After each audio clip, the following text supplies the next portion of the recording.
Hey guys, welcome back to my channel, or welcome if you're new. I have got some really fun, quick and easy, budget-friendly fall DIYs to share with you today. We're gonna be using some Dollar Tree calendars, and then I also have just a couple of like quick revamping or sprucing up of some inexpensive items to make them look a little bit nicer, a little bit more high-end to go in with my decor. So let's get to it. All right, so for this first DIY, I have this round sign from the Dollar Tree. This was from their summer selection, but they sell different shape signs for all different seasons. And then I'm going to use this scrapbook paper from the oh my goodness, from Hobby Lobby. It comes in a large pack, and I bought it when it was 50% off, and it has this type of paper, but in different shades. It's a nice thick cardstock. It's really good. So I'm just using my glue stick, and we are going to go ahead and put a good amount of glue on it, and we're going to attach this to the front. And I did have to piece it together a little bit to get the whole thing covered, but I just did my best to match up the lines so that it wasn't super noticeable, and it worked pretty good. I do highly recommend this Mod Podge roller. I think it's called like a brayer. It is by the company Plaid, which sells Mod Podge, and it's used for Mod Podging, but it's great even when you're just gluing stuff down, and it really helps smooth things out, make sure there's no clumps of glue, make sure there's no clumps of Mod Podge, whatever you're using, and it's just a really handy tool. So highly recommend that. I thought people were kind of over talking it when I used to, before I had one, like when I would hear people talk about it, but it really is handy.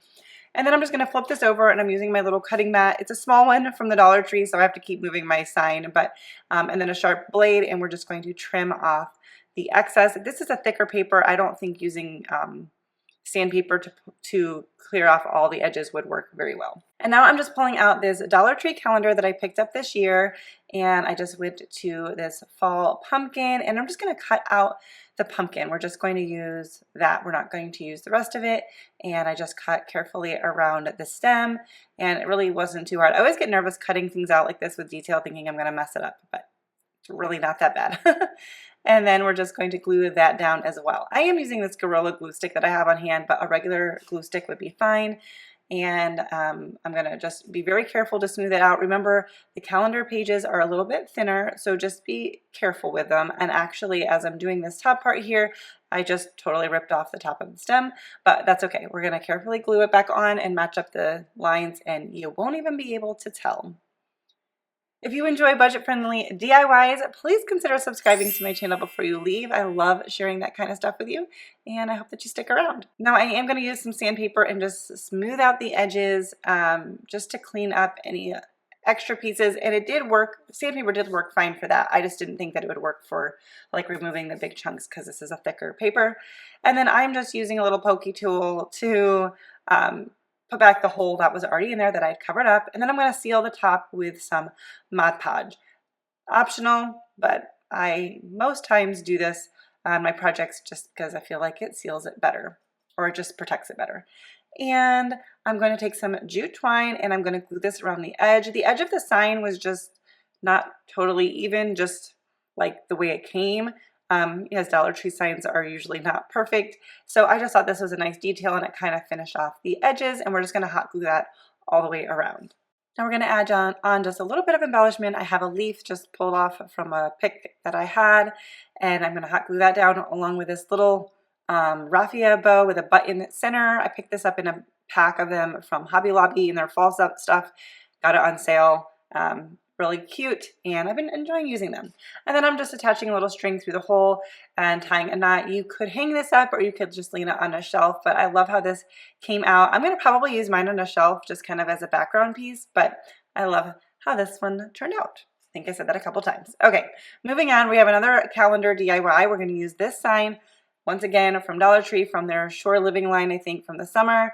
And I pulled off the handle, and then I'm just scraped off the sand dollar, which I did save. I don't know if I'll ever use it, but I save everything. And then I want to pull off the frame, but I want to be very careful to not damage it. So I'm just using my hairdryer to heat up the glue underneath, sliding my little putty knife around, and once I got it going, it came off pretty easily. We did not cause any damage. It's in 4 separate pieces already. And now I did very, very much clean off the back side of them by heating it up and scraping off the glue. You don't necessarily have to do that, but I don't know. I got on a roll. Now I was peeling off the rest of the trim pieces and I was like, oh my goodness, this paper is just coming off perfect. So I was able to just scrape it and peel the rest of that off without much effort at all, which gave me a completely blank canvas, or complete blank canvas. Oh my goodness. I'm sorry. I got my words jumbled today. So now I have this other calendar I picked up from Dollar Tree this year and pulled out another picture. These square signs are like the exact size of the calendar page. So I was okay, so this is my thought process on this. The calendar pages are sometimes a little bit thin. Well, they are thin, and sometimes you can see the writing through it from the backside. So I wanted to put down a coat of white paint, and then I had ripped off the edges a little bit on the bottom, and I was like, oh, you're going to be able to see it, so let me blend in this so you can't tell. Totally forgetting that I was going to be putting the frame back on, which would cover up that little torn edge. So this part here where I'm adding this little dry brush and texture, I was trying to match the background of the paper, totally unnecessary. So skip that, just paint it white or cream or something like that is helpful so that you don't see the calendar on the back side showing through. Once again, we're going to glue this down, and I'm just doing like half at a time just to make sure that I can properly smooth it out. I really didn't have a lot of wrinkling this go around, so I think using that little rolling tool helped a lot and taking my time with it, because sometimes I rush through my DIYs because I don't have a lot of patience, but I did pretty good this go around. So just get that whole thing glued down and smoothed out.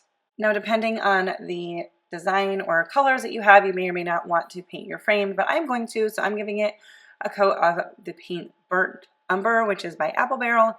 And I'm just painting the front and the sides of it because I wanted the sides of the picture just to be totally finished. So we're just going to give that a quick coat of paint and let that dry. I might have done 2 coats, but I think I only did 1. But you know, you do whatever you need to do to get the look you're going for. And because I'm going to be using the holes that are in the frame, I just wanted to poke those through before I put the frame on so I could make sure I lined up the frame exactly. So once again, I'm just using this little tool. I think it's supposed to be for it's like a Dollar Tree version of Cricut tool, but I don't have a Cricut and I use it all the time in crafting. It's handy. So I was just trying to remember how this frame went back on and making sure I lined up the holes because as you can see, the top piece went to one side. So I was like, let me start there and make sure we've got the holes. If you didn't want to use the holes, you could easily fill them in before you paint them, and then just don't worry about it. And then I'm just using some hot glue to glue the rest of our frame all the way around. If you like this video, please give it a thumbs up. That helps me out so very much. And little things like that help YouTube know that our videos are doing well, and they'll show them to other people as well. So once this was all done, okay, the frame's not perfect. It wasn't beforehand, okay? Dollar Tree signs, again, they're imperfect. So I wanted to trim off the bottom, and then I realized I needed to take off one of the blades and get a fresh blade, and that worked a lot easier. So I'm just using my cutting mat and this cutting tool, and I'm just going to trim off any excess. Like I said, it just wasn't a perfect fit to begin with, so once I put it all back together, I just kind of cleaned it up a little bit. And once again, I'm going to add another one of those little raffia bows. I just decided to put that on the top. Just enjoy that little detail, but totally optional, obviously. And then we're going to put our little beaded hanger back on. I love when the signs have these because they have this little plastic piece that I think I show you in a second. But you just feed it through, and then when you flatten it on the back, it stays there. So it's easy to take them on and off and use them on different projects if you want. But I decided to just place mine back on the sign. And once again, I'm just using this leaning up on a shelf. Where I'm showing you all these is not where they finally landed in my home decor, but that's how I will be using it. But you could also hang it up. And I love these darker, real like fall-like tones. I love the browns and all of that. All right, so I just wanted to give you a couple ideas for how to spruce up some items. I have these little tea lights from the Dollar Tree. They come in a 2-pack, and I'm going to show you in a minute where I wanted to use them. And I was like, these just really look cheap. Sometimes you can't really see them, but in the little holder that I have, you were going to see them. So I'm like, let me try painting them. So I'm using that burnt umber, and I'm using a tiny paintbrush because I didn't want to get any paint on the little flame part. And at first I was like, oh my gosh, this is going to look horrible. But I painted the top and the sides. It did take 3 coats to get a really a good finish and coverage on it. But it came out better than I thought.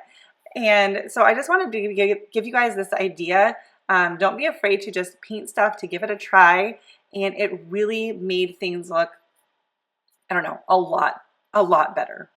So I have these metal pumpkin pieces. My mom had given these to me years ago. Look at how that candle came out finished, and it just blends right in. You can't tell at all. I don't know. I just love how that came out. So I wanted to share that with you. I thought that was a really cute idea and really made them look not cheap.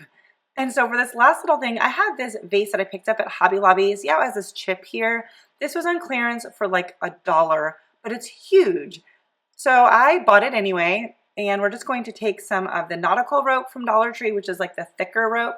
I burned it down just to get rid of all the fuzzy hairy pieces, and we're going to use some hot glue, and I'm just going to glue this around the rim. And I'm going to actually do it all the way around twice, just because, I don't know, I liked how that looked a little bit better. Hot glue is also not really permanent on glass. I mean, it will hold really, really good, but if I really wanted to, I could pull it off, and you could always just heat it up with a heat gun or a hair dryer to soften the glue a little bit and pull it off.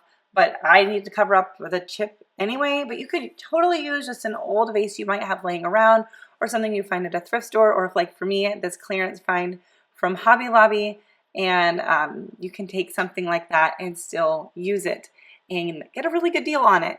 And so I just also wanted to share with you how I chose to style it. I almost put some flowers in here, but I took these little fairy lights that are from the Dollar Tree, and then I have a bunch of pine cones. I have some plain ones and some gold ones. They were actually from a friend's wedding many years ago, and they used them in their decor, and like we're getting rid of them afterwards, and I was like, I'll take them. And I took quite a few. Not all of them, but I took quite a few.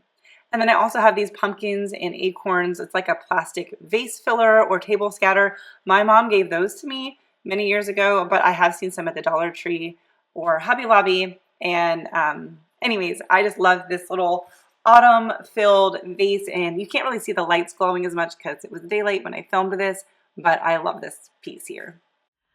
All right, guys, that's it for today's video. If you liked it, don't forget to give it a thumbs up. Subscribe if you're new, and I will see you in my next one. Bye, guys.